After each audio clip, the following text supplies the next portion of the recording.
Chapter 7. Unspeakable Sightseeing. The party from the Albion Imperial Museum, the Doctor, Romana, Lou Halberd, Nathan Ivan and Timmy Cowley, all stood forlornly on the vast expanse of concrete which formed Buda Aerodrome's main landing strip on the planet of Hungaria. With them stood an unusually introspective-looking Rongad the Argand. All around them were piled their luggage and other belongings, including the TARDIS. It also included one extra item, the chilled casket of Penny Cowley. "Well, that all turned out splendidly," Lou exclaimed with profound annoyance. "Who could have known they'd throw us off the ship after your little wing walking display?" This last remark was aimed at the Doctor. The Doctor simply frowned and continued to think. Finally, Romana felt the need to prompt him. "What now, Doctor?" He still frowned, deep in thought, but flashed her a brief smile of appreciation. "Now we split the party," he said determinedly, before rounding on Professor Halberd.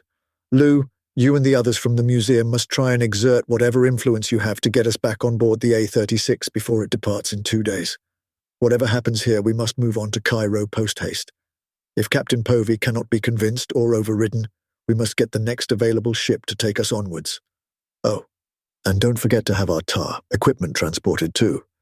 Lou glared at the Doctor, distinctly peeved. "What a charmingly simple task," she said wearily. "And what, pray tell, will you and Romana be doing?" The Doctor looked shocked. "They know you're not Fred," he cried to Romana. Romana rolled her eyes while Lou did the same. "We're not deaf, you know. You haven't referred to her as Fred once since we left the museum." "And I am a detective," Nathan pointed out proudly. Timmy remained grim and unresponsive, drowned by grief. "You still haven't answered my question," Lou insisted. The Doctor inclined his head graciously. "You're quite right, of course.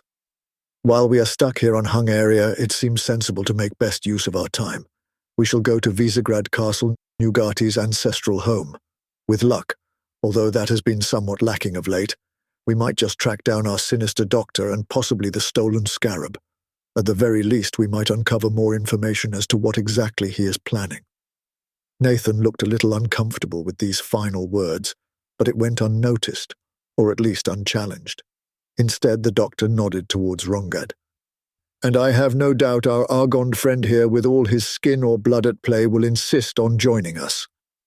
Rongad held up both hands towards the Albion members of the party apologetically, then beckoned the 2 Time Lords to follow him. He only led them about 10 yards away from the rest of the group, just enough distance to give a modicum of privacy. "I can't go with you," he said quietly, unusually downcast and serious. "Ah, a great pity," the Doctor replied with polite sorrow. "I'm sure we'll be able to manage just the 2 of us." Romana glared at the Doctor before addressing Rongad. "You mean you're not coming with us to Visegrad Castle, right?" she said with a puzzled frown. Rongad shook his head sadly. "No," he responded plainly. "I mean I can't carry on with you at all. I've got to find a ship out of this system, either from here directly or more likely, given it will need to be non-Albion passage back to Albia, then a connection from there." Romana shook her head in disbelief. "But why?" she cried. "Why would you give up your pursuit of Dr. Nugati now, when we're so close? I thought tracking him down and preventing him from misusing your genetic material, your blood, was the most important thing to you." Rongad smiled sadly. "Not necessarily the most important thing to me. But in any case, other priorities have arisen. Nugati has launched agents out into the universe, agents who are either bulk entities or closely aligned with them. As such, the whole universe may be easily accessible to them, and even if they are limited to conventional interstellar travel, if we're that lucky, they're still out there on the hunt, hunting for my people, Here, Rongad paused to let the significance of his words sink in. The doctor remained stony-faced, difficult to read. Romana looked increasingly dismayed as the reality and implications of his words sank in. If any of my people still exist out there, I have to find them. I have to warn them, protect them, put them on their guard against these bulk servants. Even if Nugati is gone, even if you two deal with him and the problems here, those bulk creatures will still be out there. And who says his death will stop them? They might well fancy his plan on its own merits and carry on regardless. No, I'm afraid I have to go. The doctor nodded once gravely. Romana's head slowly fell as she shook it sadly. I understand, the doctor said simply. Romana looked up, frowning. I suppose I have to too. I can't argue with your logic or your sense of duty, she said wearily. Rongad held out a hand towards the doctor, who took it and shook it a couple of times, saying, It may not have always been a pleasure, but I can't deny you have your uses. Rongad chuckled, shaking his head. High praise indeed. When all's said and done, it was fun. Now he offered that same hand to Romana. She took it and shook it firmly, holding it a few moments longer than the doctor had. You will be missed, she said. Rongad nodded once, then let go. He turned, shifting his backpack and shoulder bag to make them more comfortable. Then he walked off towards Buddha Aerodrome's main building and never looked back. Romana watched as he slowly receded from view, swinging his sword cane as he went. She glanced forlornly down at her own identical stick. It can be hard losing a companion, the doctor offered, in a tone which was, at least for him, a little gentler than usual. Romana's eyes snapped up, and her gaze bore into him like furious heat rays. He was not your... Her angry, almost shouted words were cut short by Romana herself. She continued to stare intensely at the doctor, but something about her gaze slowly shifted. The intensity remained, but subtly morphed from ire to scrutiny. Finally, she spoke again. Yes, perhaps you would understand after all, she said more calmly. Her anger had far from evaporated entirely, but it was clear she had been thinking deeply about many things. The two Time Lords remained staring at one another for several long moments. At last, the doctor broke the silence. Will you come with me to Visegrad Castle? He asked. Romana snorted once. Of course. What did you think I was going to do? We can't all go abandoning our quest, and we certainly can't have you going it alone. Can you imagine the mess? The doctor nodded once with a twisted, needled smile. They both made their way out of the spaceport in search of cabbies. Visegrad Castle, it turned out, lay several kilometers to the north of Buda, which itself only truly began a few kilometers north of the aerodrome. As a consequence, the two Time Lords initially traveled via combustion-engined cabby through dense forest. And what a forest! What are those? Romana asked in awe. Many of the trees were a familiar mixture of brown and green, while still more were clothed in silver foliage, creating an overall woodland picture which would have not looked out of place on Earth or Gallifrey. But it was not these trees which had so caught Romana's attention. Every so often, interspersed at random among the more usual types of trees, rose enormous unearthly cousins to those plants, rising 2 or 3 times their height, dwarfing all around them. Their trunks were more a charcoal grey, almost black, while their broad leaves were an autumnal rusty brown. Wrapped around many of these giants were vines of a similar coloration, charcoal tendrils and russet foliage, almost as if these parasites were trying to blend in with their hosts. Oh, those? The doctor said casually, nodding to the nearest ruddy-topped behemoth. They are ironroot trees, so called because their roots, and indeed their entire frame, are as tough as iron. The creepers you see are called vampire vines and share similar properties. To vampires? Romana asked, a tiny bit troubled. The doctor chuckled, shaking his head. Only if you're an ironroot tree yourself. Otherwise, you're safe. No, their tendrils share a similar durability to their hosts. Romana nodded. I suppose we have landed in early autumn to judge from the turning colours of the leaves, she observed. The doctor shook his head. Late spring, actually. The ironroots and vines are evergreen, in fact, although I suppose ever-rusty might be a better name. Romana frowned, and they both subsided back into silence, continuing to watch the glorious scenery as it drifted past the cabbie's windows. Now they began to pass the odd scattered habitation, cottages, mansions, and even one castle. Most of the newer builds they saw were planted firmly on the ground in a fairly conventional manner. By newer, this probably extended back at least a couple of 100 years, judging by their styles of construction and general wear and tear. There was a distinctly earthly Middle European influence to their heavy wooden and stone architecture. The smaller ones often wattle and daub or timber-framed builds, though some employed brick or stone in presumably more wealthy abodes. However, Romana leaned closer to the window when the first building appeared in the style which gave the planet its name. "They're built on iron-root platforms," she exclaimed, pointing. The doctor inclined his head in agreement. "Indeed they are. The more aged, even ancient constructions are raised in that fashion." In spite of the doctor's offhand manner, the method of construction of these mammoth feats of architectural suspension were undeniably impressive. For example, one ancient fortified mansion they passed was suspended a full 10 meters above the ground. 4 vast iron-root trunks looked as though they had been driven into the earth and rocks beneath, each one corresponding to the corners of the building itself. These natural pillars had been largely cleared of their branches, although a few stubs remained here and there where they had only been truncated, so to speak. From these few stumps of branches, vampire vine tendrils, similarly stripped of their foliage, had been strung between the 4 trees. This web of former climbing plants supported the main platform, obviously formed from the numerous branches which had been hewn from the trees and repurposed. It was on this iron-root timber platform that the mansion itself had been constructed from time-worn blocks of stone, ancient more conventional timber and slate. A later stone staircase had been built up to the front door, but from the cleanliness of its brickwork, it was clearly a much newer addition. "You must admit this is incredible," Romana insisted. "I mean, how did the ancient Hungarians move those tree trunks, then drive them into the ground? And the toughness of the timber must be immense to support such a weighty construction. How on Gallifrey did they even cut through it?" The doctor smiled an almost cheeky smile as he raised his finger. "Ah, you see, they probably didn't drive the trunks into the ground. As I understand it, buildings of this nature were by necessity built wherever iron-root trees were already growing in a convenient pattern. Then they simply had to clean the trunks of excess timber, as you see here. As to how the ancient Hungarians managed this, they stand out among the myriad races and species of our universe as being the only one to have invented the acetylene torch before the wheel." Romana rolled her eyes at the doctor, but did not quite succeed in suppressing a smile. They passed on into Buda itself, a city of some size straddling a monstrously broad river. The buildings here were often grand and tall, fine stonework and glass on display for all to see. Even here, some, the more ancient, were suspended or hung, while constructions from the last few centuries were usually fixed to the pavements.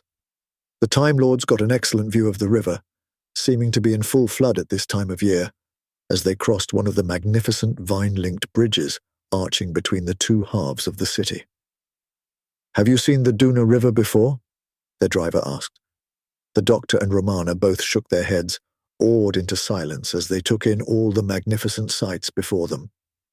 In time they passed beyond the city and were once more surrounded by forest. From the occasional glimpses of Upsilon Orionis through the trees, they could tell it was late afternoon.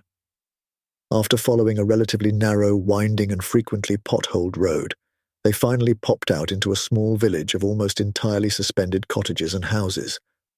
These were gathered around a vast, heavy stone fortress, this too suspended between multiple iron-root trunks. "Visegrad Castle," the driver supplied, somewhat redundantly. The village had been signposted, as was the staircase to the castle itself. The doctor and Romana paid the driver, thanking him as they did so, then stood looking up at the dark stoned castle looming over them. Behind them the cabbie puttered off back in the direction of Buda. "Perhaps we should chat with the villagers," Romana suggested. "Check out the lie of the land."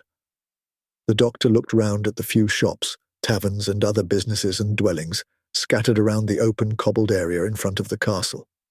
Doubtless this area served as a village square, or marketplace, although at that moment it was largely deserted. All the buildings surrounding them were constructed in the raised style, each served by steep wooden-framed stairs, ending with a small drawbridge to their front door. 2 or 3 shop owners and the like could be seen sitting at the bottom of their own steps, looking out idly at the square before them, possibly looking for trade but largely looking bored. "An excellent idea, Romana," the doctor agreed.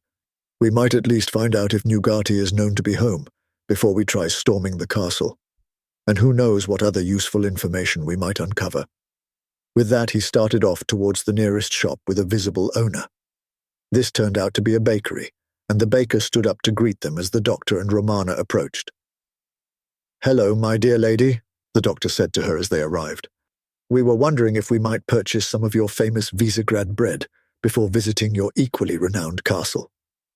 The baker's mouth fell open, her large Hungarian eyes expanding almost to the size of saucers.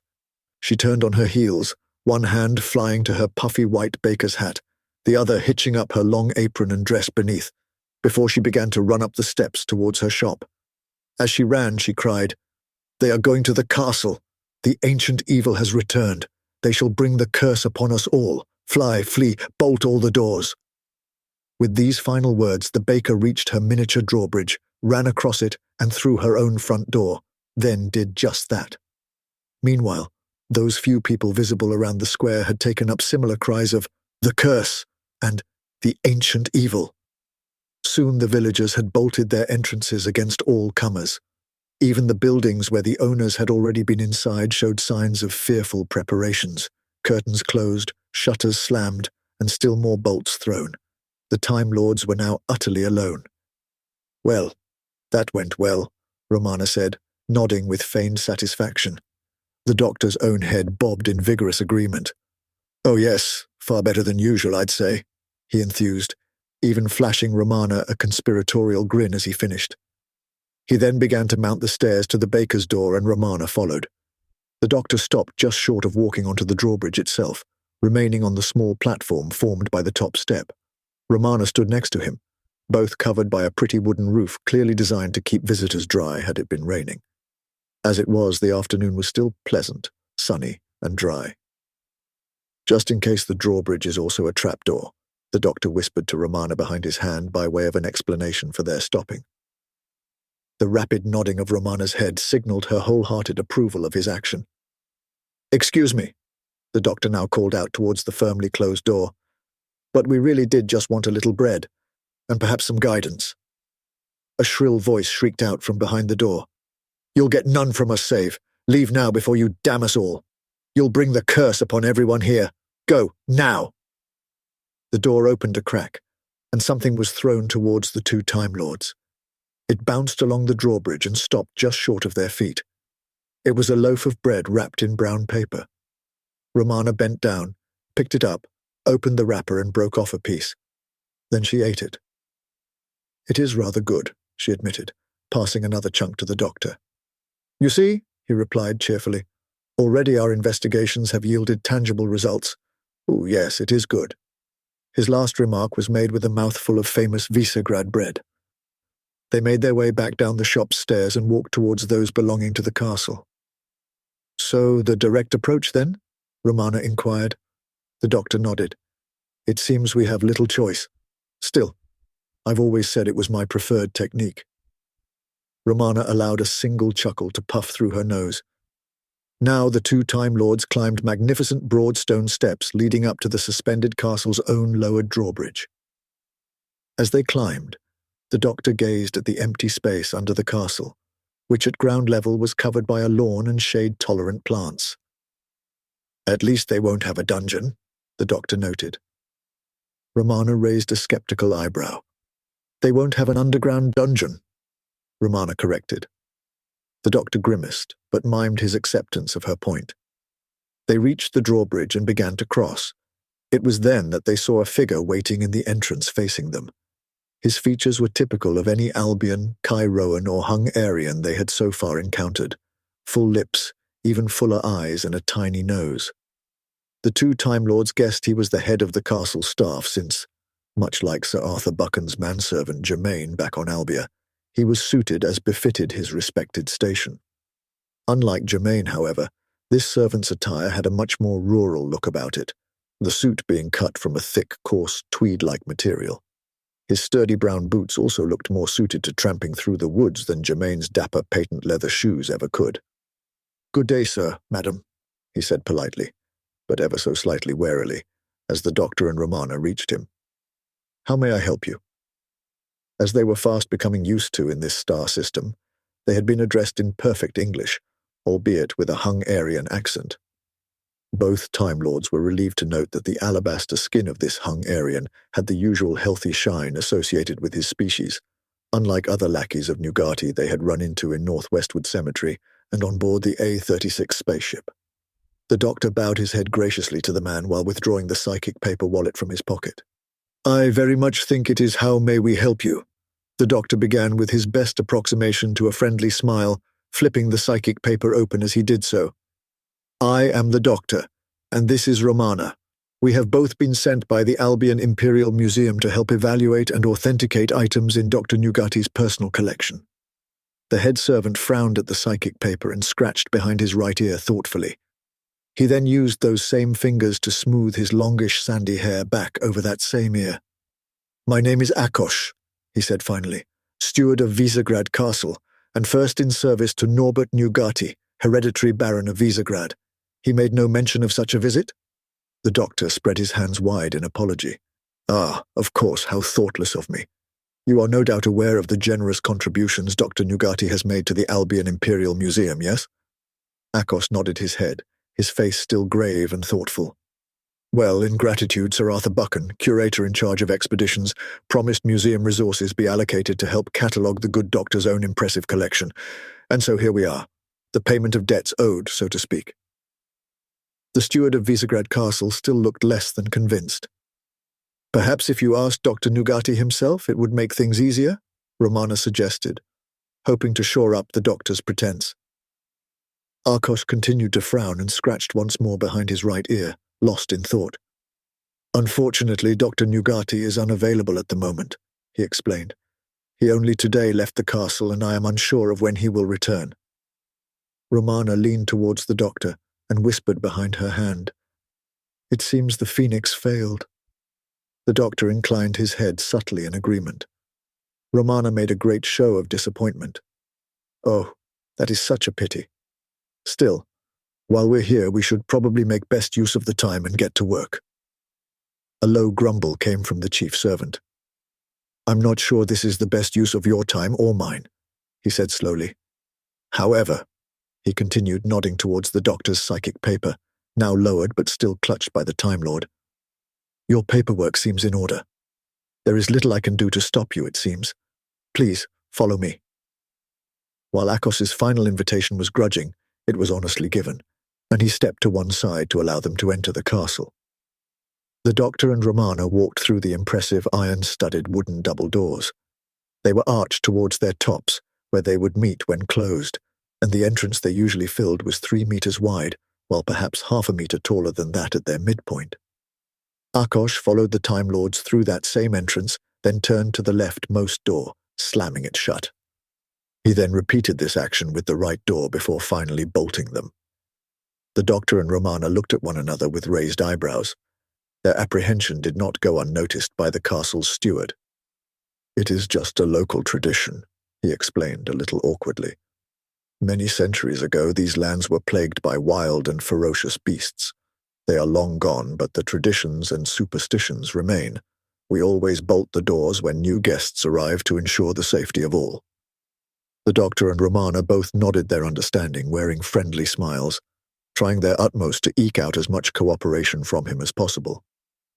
For the first time, the two Time Lords stared around the vast entrance hall of Visegrad Castle. At the far end of the room, a grand, broad single staircase led gently up to an equally expansive landing serving the floor above. To either side of these sumptuous stone steps lay broad corridors leading off to the interior of the castle of this level, while within the hall itself still more inlaid and decorated wooden doors dotted the walls, giving further access to the ground floor chambers. Grand though the castle undoubtedly was, it was something other than the architecture which drew the attention of both Romana and the doctor. There were dead animals everywhere. That is not to say the floors were strewn with carcasses, like some ill-maintained abattoir. Nevertheless, there was a dizzying array of stuffed animals about the place. Many were simply the heads of animals mounted to numerous plaques around the walls themselves. Still more were freestanding, kept in lifelike poses at various points around the floors. Morbid and somewhat grotesque as these displays doubtless were, they did at least give a glimpse into the impressive array of creatures native to Hung area, even if a more animated introduction might have been preferable. There was clearly much convergent evolution at work here, much like that which they had already witnessed on Albia, or in the few pictures they had seen of Cairo. Many Earth analogues were on display: bears, wolves, foxes, big cats, boars, or at least creatures very similar to these. There was still more which did not have direct equivalents. One mounted head looked like it might have been a horse, but for the single horn in the center of its forehead. In that regard, it had more in common with the horses of Levithia. Another mounted head had a distinctly feline appearance, and yet bore a hawk-like beak. "Quite the menagerie," Romana remarked, "although I think I prefer to enjoy them still moving." The doctor nodded, grunting his agreement as he continued to examine the rest of the entrance hall. There were several medieval-looking suits of armor dotted around, weapons of a similar vintage mounted on racks along the walls or in cabinets, at least when there was sufficient space between dead animals. A couple more servants were cleaning and polishing a few of these military ornaments, seemingly without much enthusiasm. The taxidermy was positively unloved and received no such care at this time. "I suppose you will want to see the master's ancient Cairoan exhibits?" Akos asked politely, but with little exuberance. The doctor waggled his head noncommittally, while Romana was completely oblivious to the servant's remark. She was transfixed by one of the mounted heads. It was the odd part puma, part osprey chimera. As Romana approached it, one of the other servants turned on the lights. The late afternoon was turning towards evening, and the last rays of the sun were fading fast. Although these artificial lights were electric, or some similar moderately advanced technology, they appeared less reliable than those they had encountered on Albia, and they flickered intermittently. The shadows they cast seemed to dance and come alive. It may have been this effect which prompted Romana's next remark. "I know they are, unfortunately, stuffed," she said with a curious air, reaching one hand towards the head of the puma osprey, "but they do seem quite lifelike." Barely had these words left her mouth when a shriek rent the air. The beak of the bird feline snapped mere millimeters from Romana's fingers as she yanked her hand back, leaping away a few feet in the process. "Be careful what you wish for," the doctor cried, rushing up beside Romana. "What the devil do you mean?" Romana cried back. "I never wished for my fingers to become bird food." "Well, you said you preferred to enjoy them still moving," he pointed out. "Obviously not like this," she cried exasperatedly. Looking around them, it was clear the mounted bird feline was not the only stuffed animal coming alive. Virtually every creature on display was beginning to move, low growls and grumbles beginning to emanate from many of them. One bear and one lynx already stood between the two Time Lords and the bolted main doors. The doctor grabbed a nearby antique halberd from its stand, while Romana drew her nth material swordstick. While the menagerie slowly closed on their position, they could not help but notice the servants were still in the room with them. Admittedly, the two who had been cleaning were now leaning on a nearby wall and a display case, attempting to discreetly keep out of the way, but they had gone no further than that. Similarly, the steward of Visegrad Castle, Akos, had barely moved from where the Time Lords had last seen him, and he was still relatively close by. "So," the doctor said with sneering, forced bravado, "you and the other servants plan to watch the entertainment, eh?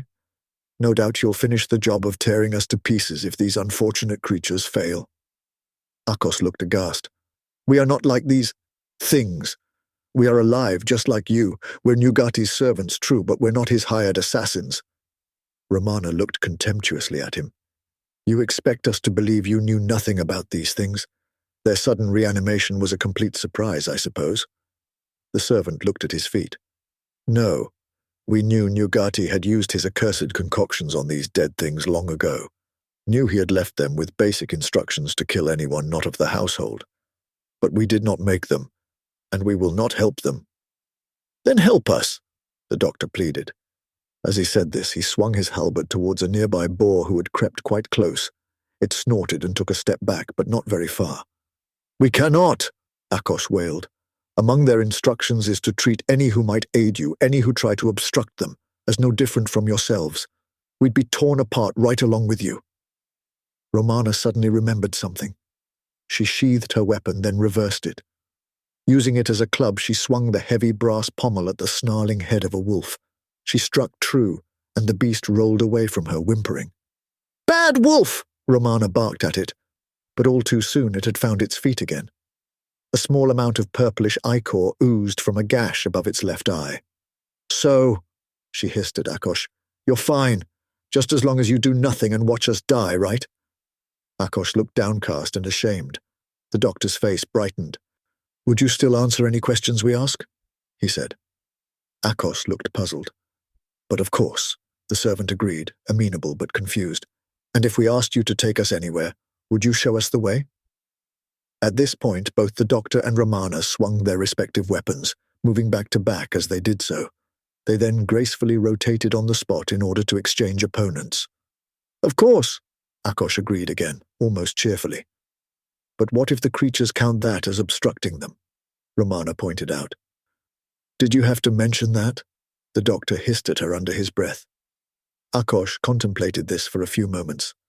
"These things are dull-witted and limited in their understanding. Unless I actively get in their way, they probably won't see it as obstruction. In any case, it's a chance I'm prepared to take," he assured them. "Good man," the doctor responded with somewhat forced cheerfulness. "Now answer me this," he continued, poking at the wolf Romana had previously been fighting with his halberd. "Is Dr. Nugati a neat and orderly man? A place for everything and everything in its place?" Akos considered this for a moment. "I would say that fits the master very well," he agreed. "Excellent!" the doctor exclaimed, delighted. By now he and Romana had been forced to stand upon the lowest step of the grand staircase by the encroaching mass of snarling, barking, yelping creatures.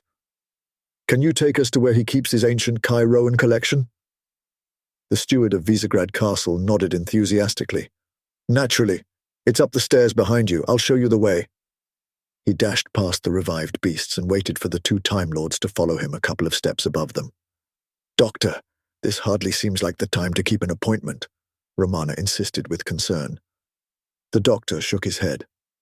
"Nugati is something of a control freak, and exhibits certain extremes of orderliness, a systematic bent, if you will. His stuffed animals seem most prominently on display here in the entrance hall. He may have one or two more in the corridors, but it is highly unlikely he would mix them in with his Chiroan artifacts. That wouldn't do at all, as I said. A place for everything and everything in its place." Romana's eyes widened at the doctor. "That's actually brilliant. If there are few or none of these animated trophies in there, we might actually stand a chance of securing and defending the place." "Impressive thinking," she conceded, nodding. The doctor made the best display of modesty he could manage. "Ah, well, you know, I have my moments."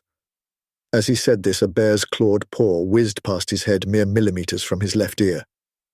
"Will you two hurry up and come with me?" Akos cried out in alarm, "or you'll have no more moments." With that, all three dashed up the stairs, a wave of hunting victims in their wake, out for revenge.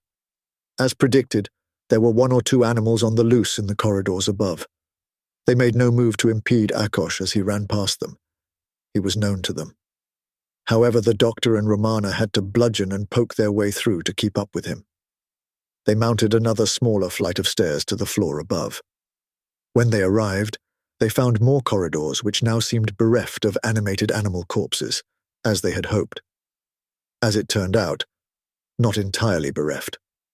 A raven-like bird, another product of Upsilon Orionis parallel evolution, flew glassy-eyed and screeching straight for the doctor's face.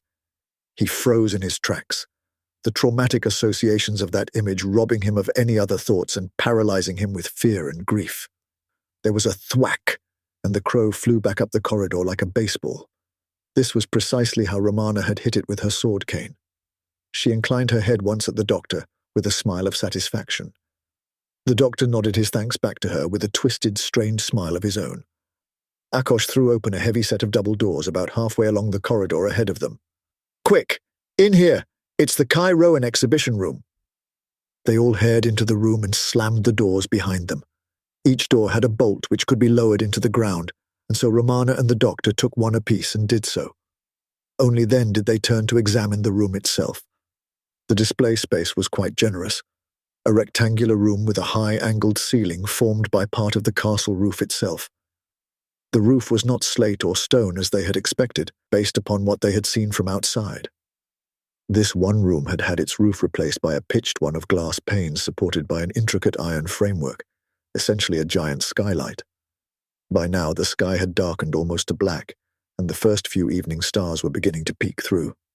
The space was still well enough illuminated, though, as some particularly high-end lighting, at least by Hungarian standards, had been installed. Unlike most of the rest of the castle, it was bright and did not flicker. And there was much to be seen and admired on shelves or in glass display cases scattered around the room. Numerous artifacts of ancient Cairoan origin. Indeed, the entire chamber could easily have formed part of the Albion Imperial Museum itself. However, it was one artifact alone which drew the absolute and undivided attention of the two Time Lords. In the very center of the room there was a shallow dais, about 6 feet square but rising only 6 inches from the floor itself. On this modest pedestal, standing on one end with its lid removed, was an eerily familiar sight. It was yet another sarcophagus. The doctor and Romana approached it cautiously. It did not seem active or unusual at this time, but they knew better than to take anything for granted. Standing now before it, they could see its wooden floor, covered in pictogram writing as was every other surface inside the coffin. But most importantly, it did not consist of black, oily smoke. "Look at the inscriptions," Romana said, pointing towards the head of the casket. A subset of the symbols had been burnt, as if branded by a hot iron. The doctor reached in and scratched it with his right index finger.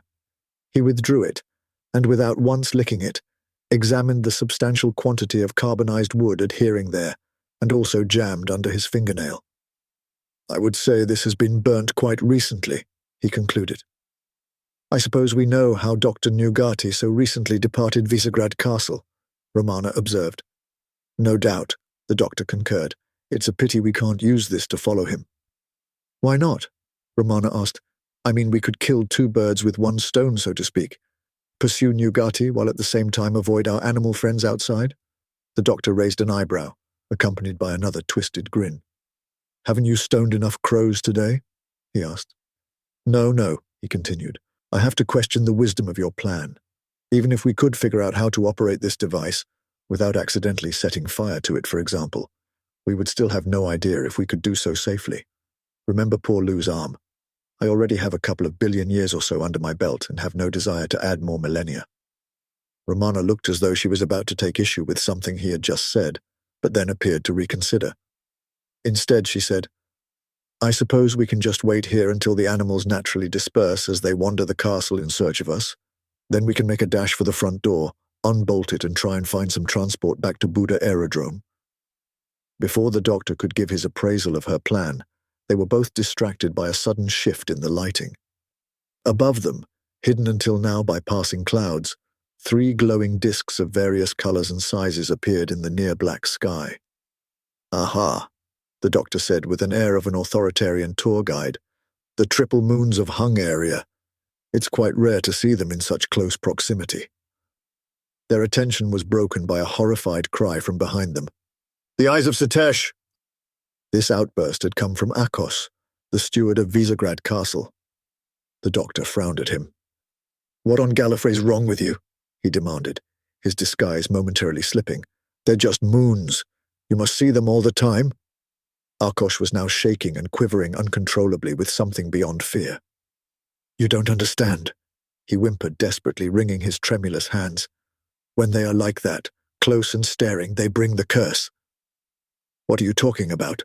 the doctor demanded, taking a step towards the quaking servant. Akos, in his turn, raised up a clawing hand to ward him off. "Stay back!" he shouted. "Dr. Nugati did something to us," he continued in a tortured whine. "Not the thing he did to those beasts out there, or others of his servants from other places, or even himself. No, we did not die only to come back, although perhaps death might be preferable." The quivering of his body increased in intensity as he stared up at the triple moons. It almost seemed as if he were growing in stature, his clothes becoming tighter. He spoke again, although his words were almost growled, as if he struggled to get them out. Centuries ago, this land, these people were cursed by raging beasts, damned and uncontrolled. We thought them defeated long ago, the curse lifted. But Nugati injected all who live within the castle with another of his accursed concoctions, a different one from that he used on himself. Aided by Satesh, the curse is reborn. This last phrase really did sound like a roar, Arkosh raising his face up towards the ceiling as he made it. His clothes ripped, those on his upper body becoming nothing but shreds, while his trousers barely fared any better, only held together in small part by their overstretched leather belt. Now his gaze lowered to regard the two Time Lords, giving them their first full view of his transformation. While he still had Albion or Hungarian aspects to his appearance, he was now well over 7 feet tall. He had also gained in muscle mass quite considerably, and had also acquired a quite un-Albion quantity of body hair. He seemed a complete fusion of person and animal. "You've got to be kidding," Romana said flatly. "He's a werebear." As if in response, the man-beast charged at Romana and the doctor, who in turn ran to the other side of the sarcophagus to avoid his initial attack. Just then there was a crash of scraping metal and splintering wood. Peeking out from one side of the coffin, the doctor's head just above Romana's, they saw the double doors of the exhibition room had been smashed in and partly off their hinges. Through this wreckage strode 2 more figures of unusual height and breadth. While once they had clearly been servants like Arkosh, now they were people no more. Their clothes had suffered a similar fate to that of the steward. The tatters which remained could not disguise what they had become. One now bore distinctly lupine features, whilst the other was more ruddy and vulpine. The werewolf and werefox thudded over to stand shoulder to shoulder with the werebear. Romana turned her head to look up at the doctor. "I don't suppose you have a plan for this?" she asked, betraying little hope. The doctor shook his head, tutting. "O ye of little faith," he remonstrated. Romana raised an eyebrow. "Well?" The doctor took a deep breath. "Romana? Yes? Run."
Masters, mistresses, the Doctor requires materials in order to maintain the TARDIS and ensure continued functionality. He similarly requires carbon-based comestibles to sustain his own biological functions and existence. Master would never say this, but he requires aid beyond that supplied by this unit in order to acquire these. To aid the Doctor in his various tasks and creations, this can be most effectively achieved via Patreon or Substack subscriptions, or through donations directly to PayPal. Or if you desire physical goods in return for your contributions, written accounts of my travels with the Doctor are also available on Amazon. Links are in the description below. Thank you, Masters, mistresses.